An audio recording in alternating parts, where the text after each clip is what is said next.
జై శ్రీమన్నారాయణ. అందరు గట్టిగా రండి.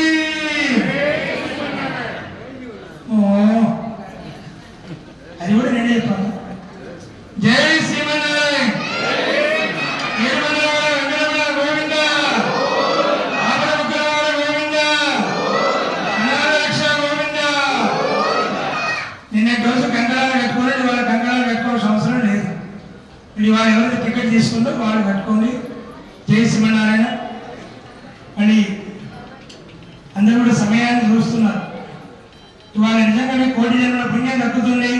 పవిత్రోత్సవాల్లో కళ్యాణంలో పాల్గొంటున్నారంటే రెండు మెయిన్ ఇంపార్టెంట్. రెండోది బ్రహ్మోత్సవాల్లో కళ్యాణం ముఖ్యం, పవిత్రోత్సవాలు మిగతా ముఖ్యంగా స్వామిని కాదు, కానీ ఇవేంటంటే లోక కళ్యాణం జరిగే ఉత్సవాల్లో జరిగే కళ్యాణం కాబట్టి చక్కగా మరి నిన్న రోజు ఎవరైతే కంకణాలు కట్టుకోలేదో వాళ్ళ కంకణాలు కట్టుకొని టికెట్ తీసుకున్న వాడు మాత్రమే.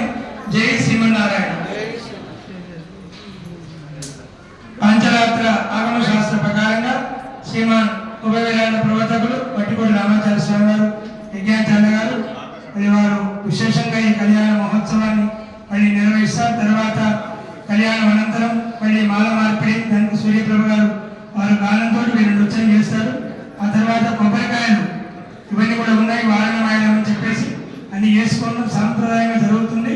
మళ్ళీ చక్కగా ఎవరికైతే వివాహం కాలేదో వాళ్ళకి టెంకాయలు ఇస్తాం, అది కూడా మీరు తీసుకోవచ్చు. తర్వాత ఇవన్నీ కూడా మనకి 1 గంట లోపల కార్యక్రమాన్ని మనం పూర్తి చేసుకున్నాం.